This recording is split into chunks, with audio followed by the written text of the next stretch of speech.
Gloire au Seigneur. J'aimerais lire avec vous 3 textes. Jérémie chapitre 18, du 1er au 6e verset. Et nous lirons aussi Philémon. Il faut aller chercher Philémon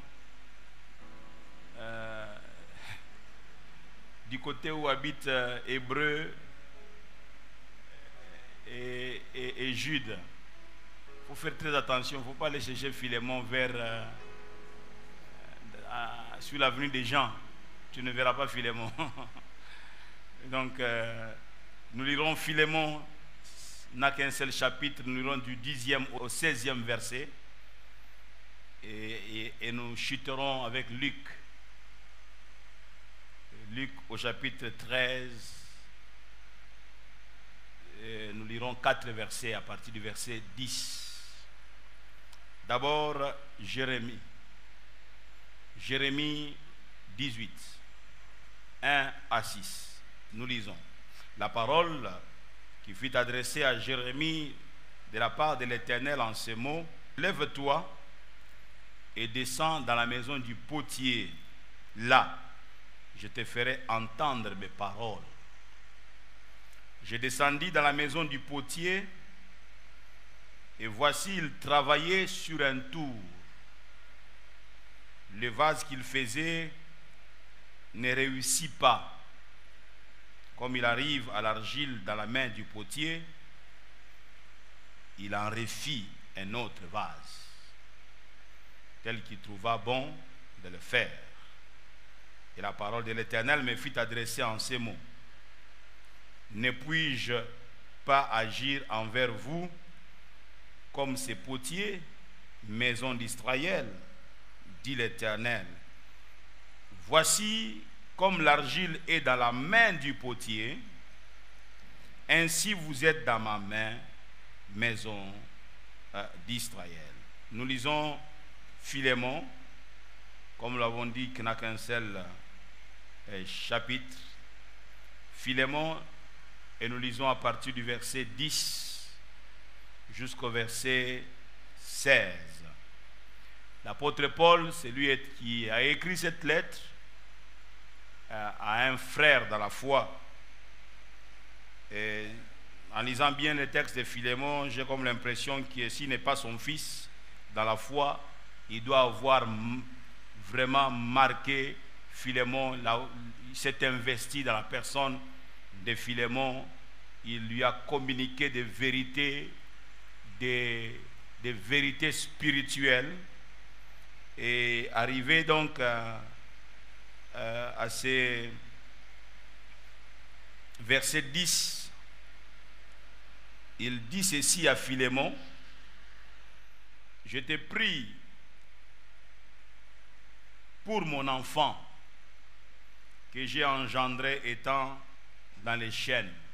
Il nomme le nom de cet enfant. Nous avons l'habitude toujours, quand nous parlons de Paul en termes d'enfant qu'il a eu, d'allier directement Paul à qui? À Timothée. C'est comme si c'était l'enfant célèbre de Paul. Mais Paul a eu beaucoup d'enfants spirituels. Et il va nommer cet enfant en disant Onésime. Amen. Il dit: Je te prie pour mon enfant que j'ai engendré étant dans les chaînes, Onésime, qui autrefois t'a été inutile, mais qui maintenant est utile, et à toi et à moi. Je te le renvoie, lui, mes propres entrailles. J'aurais désiré le retenir auprès de moi, pour qu'il m'ait servi à ta place, pendant que je suis dans les chaînes pour l'évangile. Toutefois, je n'ai rien voulu faire sans ton avis, afin que ton bienfait ne soit pas comme forcé, mais qu'il soit volontaire. Alléluia.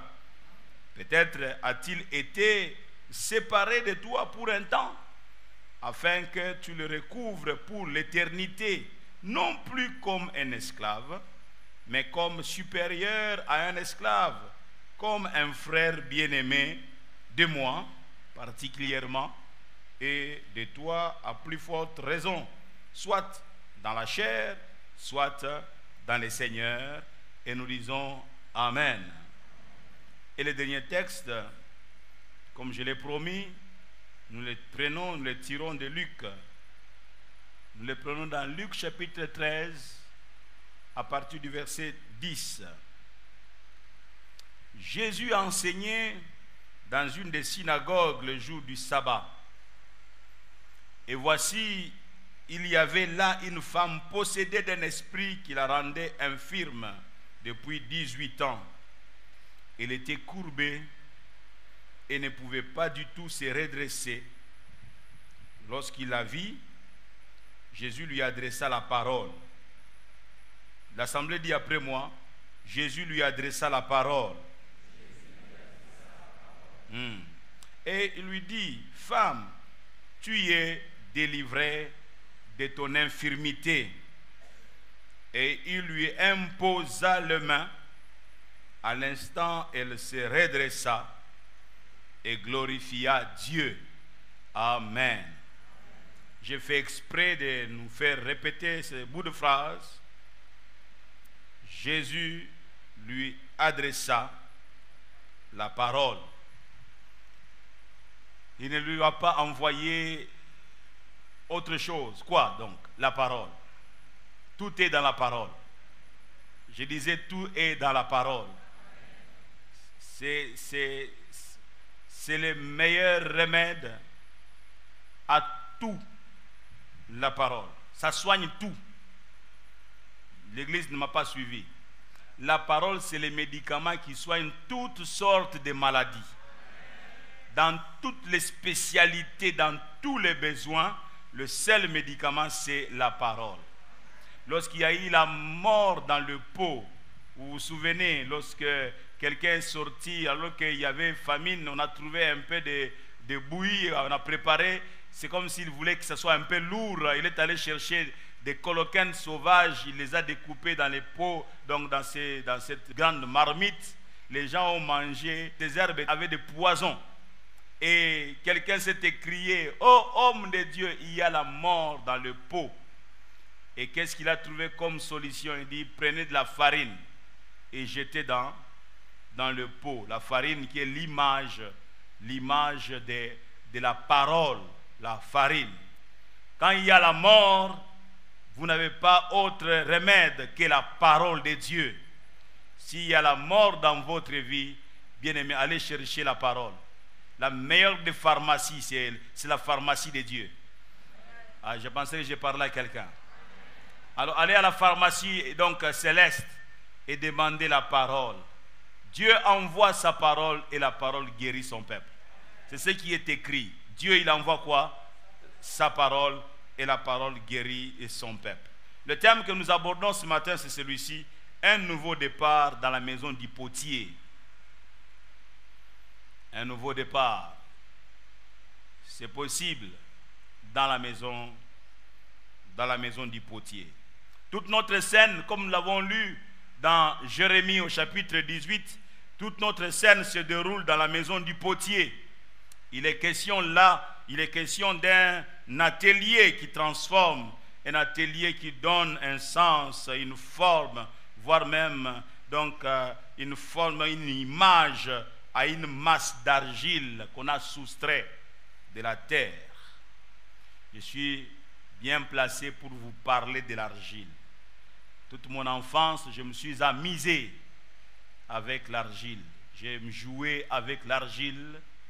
Nous allions à des endroits où il y avait l'argile. Nous retirions. Nous avons vécu du reste dans des endroits quand il pleut.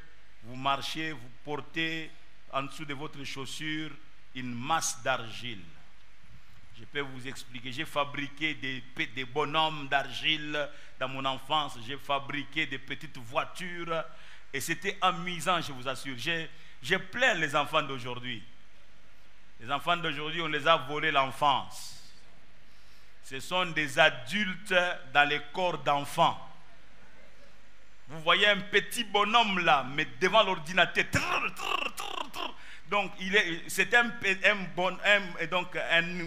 une vieille personne, une personne adulte dans le corps, dans le corps d'enfant. Leurs jouets, vous vous rendez compte, ce sont des télécommandes. On fait soulever donc une machine. Le petit il fait soulever une machine. Toi, quand tu arrives, tu ne comprends rien. Mais nous, c'était de l'argile. C'était des fils. On fabriquait des voitures. On était bien dans notre enfance. Vous êtes bien aussi dans votre enfance, mais je vous assure, les enfants d'aujourd'hui ont manqué quelque chose. Les contacts avec la terre. Ils ne connaissent pas ça. Et vous allez voir en Occident, quelquefois on soustrait les enfants. On les amène à des endroits où il y a seulement la terre. On les met en contact avec du sable. Vous voyez les enfants en train de jouer, de fabriquer. Il leur manque quelque chose. Les contacts avec la terre. Parce que nous-mêmes, nous sommes la terre. Oh, je pensais que je parlais à quelqu'un. Nous-mêmes, nous avons été tirés de la terre. Qu'est-ce que nous sommes? Si ce n'est qu'une masse d'argile, qu'on a donc retiré de la grande masse d'argile pour en fabriquer quelque chose. Nous sommes des bonhommes fabriqués par une main spéciale, la main de Dieu. Alléluia! Alléluia! Toute la scène se passe donc dans la maison du potier. Une masse d'argile au départ informe. Voilà ce qu'il y a sur le tour du potier. Une masse d'argile au départ informe, n'attirant l'attention de personne. Une masse d'argile ignorée de tous parce que étant vide et informe. C'est une masse d'argile. Qu'est-ce que je vais en faire? Ces morceaux d'argile, qu'est-ce que je vais en faire? Ça n'a pas de sens, c'est inutile. Je ne peux pas compter sur ça. Ce n'est qu'une masse d'argile. Masse d'argile. Elle est ignorée. Elle n'a pas d'utilité. Elle est vide. Elle est informe. Dieu va conduire donc Jérémie jusqu'à l'atelier du potier qui lui fournit une image en façonnant un vase. Dieu dit à Jérémie, va dans la maison du potier. Alléluia. Oh, alléluia. Pourquoi est-ce que tu m'amènes dans la maison du potier? Oui, je te veux dans la maison du potier. Dieu veut parler à Jérémie. Dieu veut transmettre un message à Jérémie. Dieu veut enseigner à Jérémie quelque chose. Dieu veut parler à Jérémie comme pour dire que même dans des situations qui sont comme perdues, je peux accorder la possibilité d'un nouveau départ. Dieu veut parler à Jérémie, mes amis. Oh, alléluia. Dieu veut parler à Jérémie. Il dit, lève-toi et descends dans la maison du potier. Là, j'aime ça. Là, je te ferai entendre mes paroles. Amen, amen. Là, je te ferai entendre mes paroles. Mais parle-moi ici. Non, Jérémie, aujourd'hui, j'ai changé de méthode. Je vais te parler, mais une fois que tu seras dans la maison du potier, et en ce moment-là, je vais te parler. Oh, amen, amen. Dans la maison du potier, Dieu ne va pas ouvrir la bouche. Dans la maison du potier, le langage de Dieu, ça sera le potier et son tour. Voilà le langage de Dieu dans la maison du potier. Trois éléments, le potier, le tour et l'argile. Dieu va parler à Jérémie sur base de ces trois éléments dans la maison du potier. Une fois que l'inutile entre dans la maison du potier, vous pouvez vous frotter les mains, vous pouvez applaudir avant le résultat, parce qu'une fois qu'on passe dans la maison du potier et sur le tour du potier, on ne sort pas la même personne. On ne sort pas la même personne. Même ceux qui n'ont pas cru en toi, bien aimé, qui ne croient pas en toi, c'est leur affaire. Mais Tant pis pour eux, pour ce qu'ils vont voir après que tu sois passé par la maison du potier. Oh, amen, amen. Oh, amen, amen. Je prie que cette année, chacun d'entre nous soit comme cette argile dans la maison du potier. Alléluia. Alléluia. Dieu va conduire donc Jérémie dans la maison du potier. Lève-toi et descends dans la maison du potier. Là, je te ferai entendre mes paroles. Jérémie dit, je descendis dans la maison du potier. Il était curieux. Ça c'est sûr. Dieu me demande d'aller dans la maison du potier. Il était curieux. Qu'est-ce qui se passe? Pourquoi est-ce qu'il veut que j'aille? Et il dit qu'il va me faire entendre ses paroles dans la maison du potier. Ne voulant pas me parler là où je suis. Il descendait avec une grande curiosité dans la maison du potier. Et une fois dans la maison du potier, il dit, et voici les potiers travaillaient sur un tour. Dieu conduit Jérémie jusqu'à l'atelier du potier. Et cette maison va lui fournir une image. Le potier qui est en train de façonner un vase. Jérémie fait un effort d'observer le potier devant son tour. Parce que Dieu c'est tu. Dieu est en train de parler par les images que Jérémie va observer, va prendre dans la maison du potier. Et il fait un effort d'observer les potiers devant son tour. Que constate-t-il? La première forme du vase, ça n'a pas marché. Mais le potier est pris de patience, j'ajouterai aussi de persévérance, se met à retravailler l'ouvrage pour en faire un vase à sa convenance.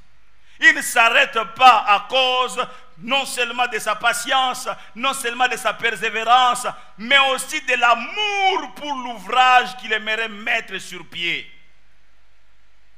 Le potier ne se relâche pas. Le potier ne se fatigue pas. J'ouvre une parenthèse pour te dire que si le monde s'est fatigué de toi, Dieu ne se fatiguera pas de toi. Ah, je pensais que je parlais à quelqu'un.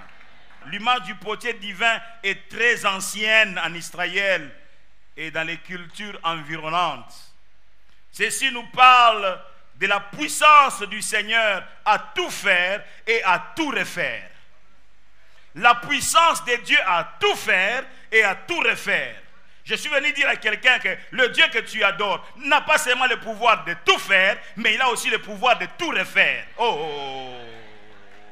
Il peut tout refaire. Ce qui n'a pas marché, il peut le refaire. Dieu peut accorder un nouveau départ à quelqu'un. Je disais que Dieu peut accorder un nouveau départ à quelqu'un. Je disais que Dieu peut accorder un nouveau départ à quelqu'un. Et je prie qu'il accorde un nouveau départ à quelqu'un.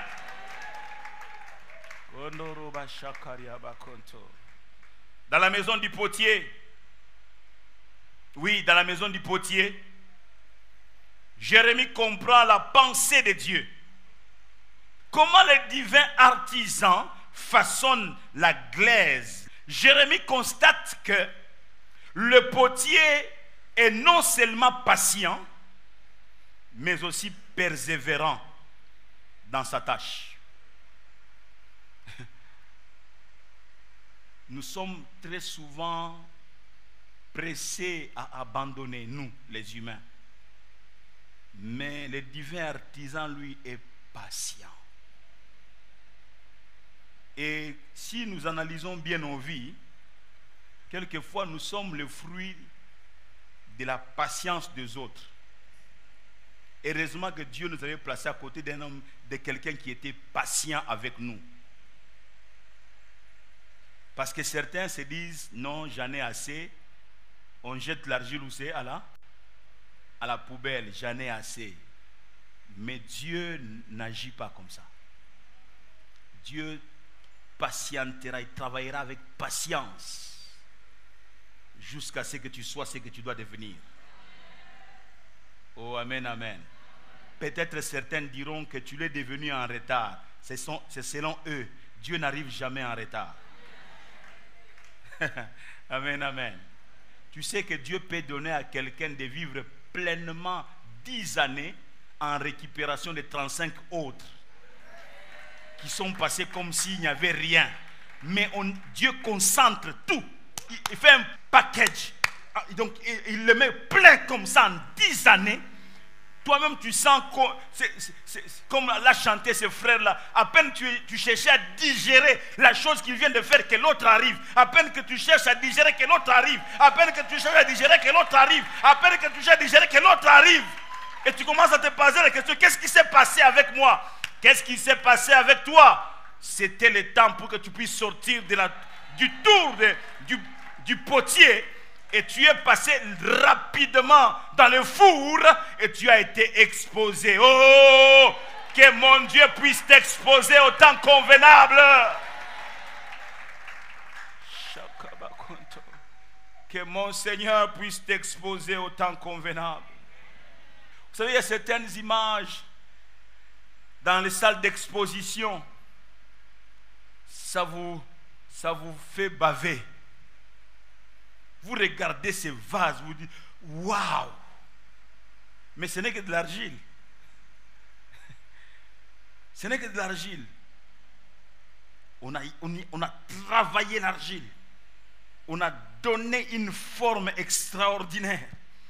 On l'a mis dans un four. Le vase a séché. On est venu avec une peinture spéciale, dorée. Et lorsqu'on sort de cela, vous savez, là où vient ce vase, ce n'est pas toujours propre. Il y a des déchets. Ce n'est pas là qu'on doit t'exposer. On va te placer dans une vitrine. Ah, je parlais d'une vitrine. J'étais en train de parler d'une vitrine. Oh, alléluia. Et quand on t'expose là, c'est avec délicatesse. On a veillé. Il y a le pinceau qui est passé. Là, on a épousseté. Et quand on t'expose et que les gens arrivent là, ils sont en train de baver. Ils disent waouh, quelle image. Oui, dites quelle image. Mais vous ne savez pas que la main du potier est passée par là. Laisse que la main du potier puisse passer par toi cette année. Ah, je t'ai dit, laisse que la main du potier puisse passer par toi cette année et le monde ne te reconnaîtra plus. Il a la capacité de tout recommencer, c'est encore possible. Nadège n'a pas chanté en vain, c'est encore possible. Il peut tout recommencer. Je disais à quelqu'un qu'il peut tout recommencer. Je disais qu'il peut tout recommencer. Aïe, aïe, aïe, l'Éternel peut tout recommencer. Ce matin, je n'ai pas besoin de finir mon message, j'ai besoin de te donner le message. Quelqu'un ne m'a pas suivi. Je disais que ce matin, je n'ai pas besoin de finir mon message. J'ai besoin de te donner le message. Oh, alléluia. Alléluia. Je sens fortement cette année, il y a des gens qui vont connaître un nouveau départ. Un nouveau départ. Kali était en train de te dire un nouveau départ. Kali te disait, il te parlait d'un nouveau départ. Kali est en train de te parler d'un nouveau départ.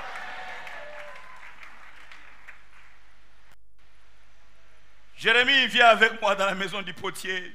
Je vais t'enseigner. J'ai un message à te transmettre. Viens. Seigneur, pourquoi dans la maison du potier? Viens. Viens. J'aimerais que tu saisisses bien le message. Parce que tu dois bien le transmettre. Viens, viens. Saisis bien le message. Il y a des gens qui ont besoin de ces messages, Jérémie. Il faut que tu saisisses bien le message. Des choses que j'aimerais faire pour des gens qui doutent de rien, des gens qui ne croient plus en rien. J'ai besoin que tu saisisses bien le message, afin qu'ils reçoivent le message, afin qu'ils soient guéris de leurs doutes, qu'ils soient guéris de leur maladie. Jérémie, viens avec moi dans la maison du potier. Alléluia. Viens avec moi dans la maison du potier, Jérémie. Il y a des gens qui sont perdus. Il y a des gens qui ne croient plus à rien. Il y a des gens qui ont été abandonnés. Personne pour les ramasser. Jérémie, viens avec moi dans la maison du potier. Saisis bien le message. Tu es mon porte-parole. Et tu dois bien apporter le message d'espoir, le message d'espérance, Le message de foi. Quelqu'un doit avoir la foi. Il n'a plus de foi. Jérémie, viens avec moi dans la maison du potier. Viens. Il y a quelqu'un qui doit être relevé de ses cendres. Jérémie, il y a quelqu'un qui doit être relevé de ses cendres. Viens avec moi. Viens avec moi dans la maison du potier. Oh Seigneur, saisis ton peuple.